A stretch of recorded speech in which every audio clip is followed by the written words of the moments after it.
الفضايح اللي انتوا هتشوفوها دي في الجزائر في الشان 2023 بالصوت وبالصورة. انا مذهول من اللي انا شفته لحد دلوقتي. هو ده دورة الشان والافتتاح يا جزائر؟ هي دي دورة الشان يا جزائر؟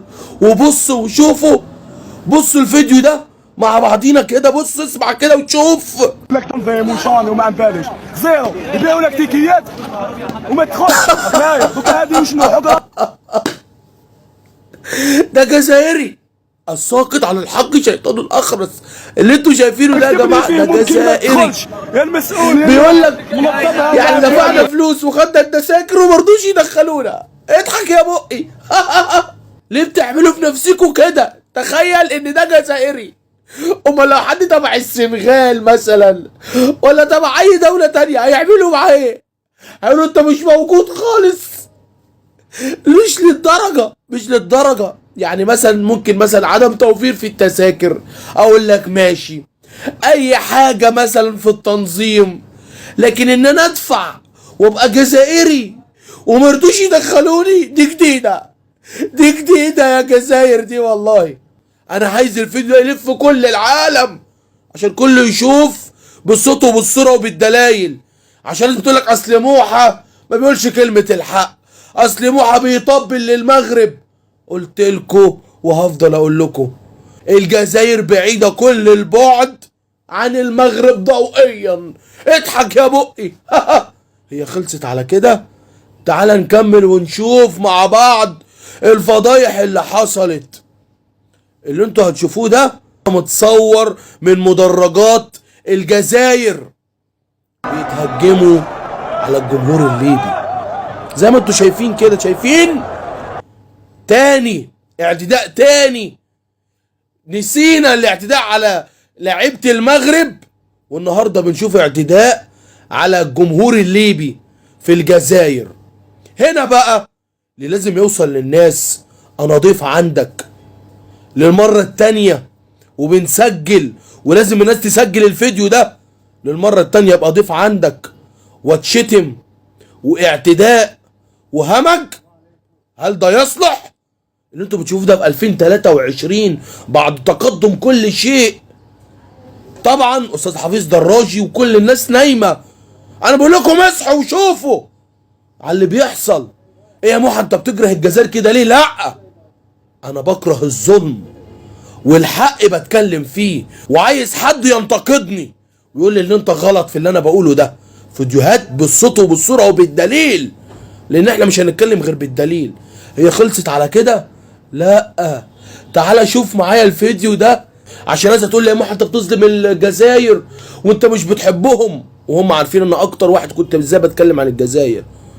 تعالى شوف تنظيم الجزائر في الشان 2023 عامل ازاي، عشان لما اقول لكم ان المغرب فكريا عمليا رياضيا مكتسحه في كل شيء تامنوا. وانا بقول للمغرب كويس ان انتوا ما رحتوش دوره تشان. اضحك يا بقي. بصوا كده يا جماعه، بص كده وبحلق. شوف التنظيم ده، تنظيم جمهور داخل المدرجات. بص اللاعيبه من بره عامله ازاي. شايفين يا جماعه؟ ايه ده؟ ايه اللي بيحصل دوت؟ ده حاجه لا تليق بتنظيم مفروض دوله كبيره. والاستاذ حفيظ دراجي ليل ونهار صور وفيديوهات، وبص دوره تشان وناس عماله تروح وتطبل وعمالين يقولوا كلام ليس له صحه من الواقع. ده بتصوير جزائري ولا مغربي ولا تونسي ولا سنغالي ولا كل الكلام ده. شايفين يا جماعه؟ وصلوا للعالم بقى، انتوا ساكتين ليه؟ وصلوا لكل الناس، قولوا لهم ان دورة تشان في الجزائر وتنظيمها الحقيقي بالصوت والصورة عامل ازاي. الفيديو ده ما كنتش عايز اعرضه لان بعض الناس اللي بتهاجمني في الظلم محا بيعمل الفتنة وبيعرض الاشياء اللي فيها غضب وتعصب، لكن الساكت على الحق شيطان الاخرس. شوف في الجزائر في دورة تشان 2023 الجمهور بيشتم المغرب. اسمع كده وركز معايا، سامع؟ بتشتموا المغرب ليه؟ بتشتموا فريق بطل هذه النسخة مرتين ليه؟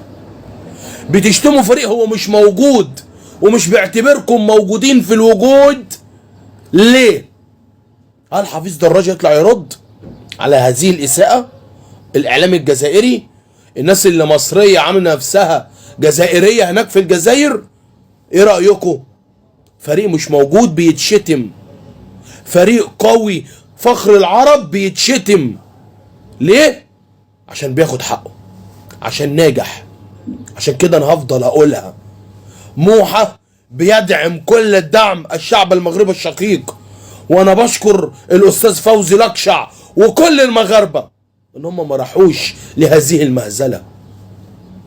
اوعوا تفتكروا ان موحة في صف المغرب على الجزائر ورحمه امي ابدا، ولكن انا مع الحق. لازم اوري العالم كله اللي بيحصل ما بين الجزائر والمغرب في حق ربنا، والصوره اللي كانت واصله لي غلط ابتديت اظهرها واعرفها واؤمن بيها. لو اخسر كل الناس عشان دعم للمغرب وكلمه الحق انا مستعد. عمرنا شفنا كده في المغرب، عشان كده انا بقول المغرب رقم واحد وبعيده ضوئيا كل البعد عن الجزائر وناس كتير. شفنا افتتاح المغرب، شفنا استقبال اشرف حكيمي، شفنا الناس ازاي بالالوفات، ومفيش حد او منظر حصل بالطريقه دي. مش هقول بطوله بقى كبيره وافتتاح وهلمه وكلام عمال يتقال غير حقيقه. وانا حزين اللي في بعض المصريين في الجزائر وبيطبلوا وبيقولوا حقيقه مش حقيقه. ليه؟ بتقولوا الحقيقه ووصلوا للناس اللي بيحصل، ولكن مهما خبيتم في ناس بتقول كلمه الحق. وان موحة اليتيم اللي بيقول لكل الناس بعلو الصوت ان الساقط عن حق شيطانه الاخرس، اقسم بالله ولا ليا في السياسه ولا في الفتنه، بس ده حق وكل حد ياخد حقه. زي ما في تنظيم كبير وحاجه حلوه نشاور عليها، الحاجه الوحشه والفضايح نشاور عليها، عشان يمكن في يوم من الايام يغيروا من نفسهم، وفي نفس الوقت المنظم والكبير ياخد حقه.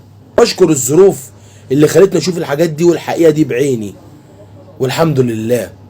موحة لما بيطلب دعم من المغرب بيطلب من اهله، لان موحة ما بقاش يتيم، موحة بقى اهله كل الشعب المغربي. انا عايز الفيديو ده يلف كل الدنيا ومستني دعمكم الكبير. موحة المصري المحب لكل العرب، اللي عايز يضحك يتفرج على افتتاح الشان ودورة الشان في الجزائر، اضحك يا بقي. سلام عليكم.